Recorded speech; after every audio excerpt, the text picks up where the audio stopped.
எழில் சுடர் சீரியலில் இப்போ அட்டகாசமான எபிசோடு வந்திருக்கு. ஸ்கிப் பண்ணாமல் ஃபுல்லோடையும் கேளுங்க. அதுக்கு முன்னாடி இந்த வீடியோ பிடிச்சிருந்துச்சுன்னா லைக் பண்ண பாருங்க. ரொம்ப பிடிச்சிருந்துச்சுன்னா சேனலுக்கு வந்து சப்ஸ்கிரைப் பண்ணி கண்டினியூஸாக ஆதரவு வந்துட்டாங்க. மனோகரி வந்து வீட்டுக்கு வந்து வராங்க. அம்மா யார் வந்திருக்காங்க பாருங்கிற மாதிரி எழில் வந்து சந்தோஷமாக வந்து பேசுகிறாங்க. 14 வருஷமாக வந்து மனோகரியை தான் பார்க்கணும்னு சொல்லி ஆசைப்பட்டுட்டு இருந்தாங்க போல இருக்கு. அந்த இடத்துல நம்ம எழில் இப்போ தான் மனோகரியை பார்த்தோன்னே ரொம்ப நாள் கழிச்சு பார்க்கறதுனால ரொம்ப எக்ஸைட்மெண்ட் ஆகிட்டாங்க அந்த இடத்துல. அப்பன்னு பார்த்து கனகவேல் பாட்டி வந்து என்னம்மா நீங்கள் வீட்டில் நடக்கிற எல்லா நீ தான் வந்து நடத்தி வைப்பேன்னு எதிர்பார்த்தோம் நாங்கள் எல்லாரும். ஆனால் நீ வந்து ஆள் அட்ரஸே காணுமேம்மா, என்ன ஆச்சு? அதுக்கு தானே வந்திருக்கேன் சொல்கிறேன் அப்படின்னு சொல்லும்போது அந்த இடத்துல வந்து உள்ளே கூட்டிகிட்டு போகிறாங்க நம்ம மனோகரியை. நீ போய் நம்ம பசங்களெல்லாம் கூட்டிகிட்டு வான்னு சொல்லும்போது 4 பசங்களையும் கூட்டிகிட்டு வராங்க. இன்ட்ரோ பண்ணி வைக்கிறாங்க மனோகரிக்கு அந்த இடத்துல. இதுதான் ஹபி, 13 வயசு ஆகுது. இது கவின் காவியா ட்வின்ஸு, 11 வயசு ஆகுது. இது குட்டி பாப்பா அஞ்சலி, 4 வயசு ஆகுது அப்படின்னு சொல்கிறாங்க. இதுதான் என்னோட குடும்பம் அப்படின்னு சொல்லி சந்தோஷமாக வந்து பேசிகிட்டு இருக்காங்க. நாங்கள் 2 பேரும் வந்து 20 வருஷம் வந்து ஃப்ரெண்ட்ஷிப்பில் வந்து இருக்கோம். எங்கள் 2 பேருக்குள்ள சின்ன சண்டை கூட வந்ததில்லை அப்படின்னு சொல்லும்போது, ஆமாங்க உங்களை பற்றி புகா வந்து சொல்லியிருக்காரு நம்ம எழிலே. நீங்கள் இல்லாமல் அவரால் காலத்தையே தள்ள முடியல. என் வாழ்க்கையே என்கிட்டேருந்து பறிச்சுக்கிட்டது நீ தானடி, உன்னை அமுச்சு வைக்க தான் நான் இங்கே வந்திருக்கேன்னு உச்சக்கட்ட கோவத்தில் இருக்காங்க அந்த இடத்துல நம்ம மனோகரி. சரி நீங்கள் இங்கேயே உட்காந்துட்ருங்க, நான் காஃபி போட்டு எடுத்துகிட்டு வந்துடுறேன்னு சொன்னேன். இந்துமதி வந்து கிச்சனுக்கு வந்து போனனால நம்ம எழில வந்து கிச்சனில் வந்து இந்துமதி வந்து வம்பிழுத்துக்கிட்டு இருக்க மாதிரி காட்டுறாங்க. இதை வந்து மனோகரி வந்து பார்த்துட்றாங்க. என்னடா அது நம்ம கண்ணு முன்னாடியே வந்து எழில் வந்து எப்படியெல்லாம் இருக்க வேண்டியவன் இப்போ உட்காந்து இப்படியெல்லாம் பண்ணிகிட்டு இருக்கான். இதைத்தான் நான் 14 வருஷம் நான் பார்க்காம விட்டுட்டேன். ரொம்பவே சந்தோஷம்தான், ஆனால் என்னால் இதை கொஞ்சம் கூட ஏற்றுக்கவே முடியலன்னு சொல்லி உச்சக்கட்ட கோபத்தில் வந்து இருக்காங்க அந்த இடத்துல நம்ம மனோகரி. இப்படியெல்லாம் ஹாலில் உட்காந்து ரொமான்ஸ் பண்ணிகிட்டு இருக்காங்களா? இது இங்கே நான் வந்ததுக்கப்புறம் நீ எப்படி என் வாழ்க்கையை வந்து தட்டி கழிக்கிறேன் நானும் பார்க்குறேன்னு சொல்கிறாங்க. நைட்டில் வந்து தன்னந்தனியாக வீட்டு வாசலில் நிற்கிறப்ப என்ன ஆச்சு மனோகரி? நானே ஆரம்பத்துலேருந்து ஒன்று கேட்கணும்னு நினச்சேன். 13 வருஷம் நீ எங்கே போன? தனியாக இருக்கணும்னு ஃபீல் பண்ணோம்ப்பா அப்படின்னு சொல்கிறாங்க. என்ன தனியாக இருக்கணுமா? என் மனசுக்குள்ளே ஏகப்பட்ட பெயின்லாம் இருக்குது. அந்த பெயின்லாம் யார்ட்டையும் சொல்ல முடியாமல் மனசுக்குள்ளேயே பூட்டி வச்சுருக்கேனா, அதனால தான். சொன்னாலும் பட்டன் குறையுமான்னு தெரில. ஆனால் எனக்கு தனிமை தேவைப்பட்டுச்சுப்பா, அதனால தான் தனியாக இருந்தேன். பெயின் குறைஞ்சிச்சா அப்படின்னு கேட்குறாங்க. குறைஞ்ச மாதிரி தான் இருக்குது, ஆனால் கூடிய சீக்கிரம் உன்னை விட்டு நான் எங்கேயும் போக மாட்டேன். அப்படியே மனோகரி, எனக்கு ரொம்பவே சந்தோஷமாக இருக்குங்கிற மாதிரி பேசிகிட்டு இருக்கப்ப நம்ம இந்துமதி வந்து கூப்பிட்றாங்க. என்னங்க அங்கே உட்காந்து பேசிகிட்டு இருக்கீங்க, மாடிக்கு வாங்க அப்படின்னு சொல்லும்போது என் பொண்டாட்டி கூப்பிட்றா. காலையில் எதுவாக இருந்தாலும் பேசிக்கலாம்னு சொல்லிட்டு அங்கேருந்து கடந்து போகிறாங்க. அடுத்த நாள் காலையில் பொழுது வந்து விடியுது.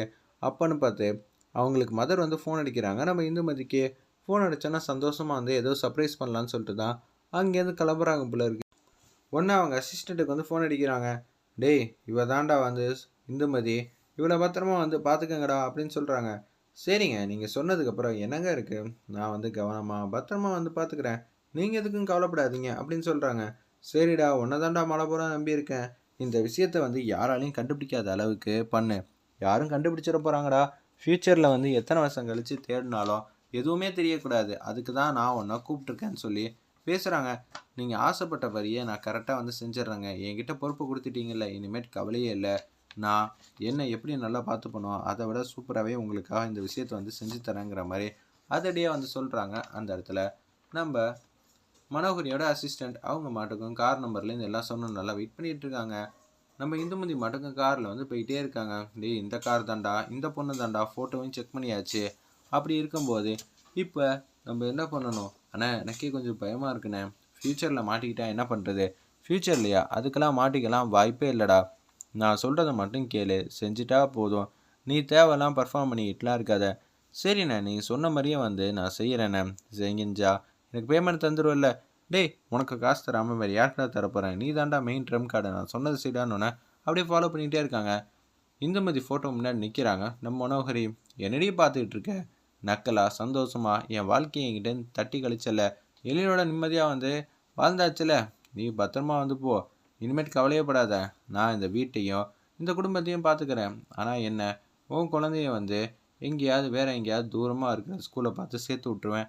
அங்கேயே தங்க வச்சுருவேன். அதுக்கப்புறமேட்டுக்கு நானும் எழிலே மட்டும்தான். கனகவேல் வாட்டி பிரச்சனை பண்ணாலும் அவங்களையும் எங்கேயாவது அனுப்பிச்சி வச்சுருவேன் அப்படின்னு சொல்கிறாங்க அந்த இடத்துல. அப்புறம் என்ன, வாரத்துக்கு ஒரு வாட்டி உங்களெல்லாம் வந்து பார்ப்போம் கனகவேல் பாட்டியும். அப்புறம் ஸ்கூலில் வந்து நம்ம குழந்தைங்களும். அப்புறம் மாதமாக்குவேன், மாதங்கிறது வருஷமாக்கிடுவேன். அதுக்கப்புறம் உங்கள் யாருக்கும் இந்த வீட்டுக்கும் சம்மந்தம் இல்லைங்கிற மாதிரி பர்ஃபார்ம் பண்ணுறது தான் என்னோடய வேலைங்கிற மாதிரி யோசிச்சுட்டு இருக்காங்க. ஒரு பக்கம் மனோகரியோட அசிஸ்டண்ட் வந்து அந்த காரை வந்து ஃபாலோ பண்ணிகிட்டே இருக்காங்க. மதர் ஃபோன் பண்ணி வர சொல்கிறாங்க. அந்த இடத்துல நம்ம இந்துமதி அதனால தான் வந்து குடுகுடுன்னு போகிறாங்க. ஒரு பக்கம் இது எல்லாம் சின்னதாக சர்ப்ரைஸ் மாதிரி எழிலுக்கு வந்து பண்ணலாம் தான் அந்த இடத்துல போயிட்டு இருக்காங்க போல இருக்கு. நம்ம இந்துமதி இது தெரியாமல் தான் இங்கே பிரச்சனை வந்து மாட்டிக்க போகிறாங்க.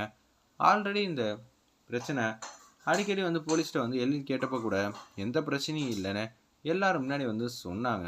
அந்த இடத்துல இது யதார்த்தமாக நடந்த விஷயம்னு அவ்வளோ தெளிவாக தான் பண்ண போகிறாங்க போல இருக்கு அந்த இடத்துல. ஆனால் எழில் வந்து இது அவங்க உள்ளுணர்வு வந்து சொல்லிகிட்டே இருக்குது, யாரோ ஏதோ ஒன்று பண்ணனால தான் இந்த மாதிரி ஆயிருக்குன்னு போலீஸில் ஏக போக வாட்டி சொல்லியிருக்காங்க. இருப்பினும் அவங்க சைட்லேருந்து ரெஸ்பான்ஸே இல்லை. ஆனால் வேலுக்கு இது எல்லாம் எப்படி தெரிஞ்சிச்சுன்னு தெரில. அவர் வந்து தெளிவாக நடந்தது எல்லாத்தையும் சொல்லிட்டு இருக்காங்க.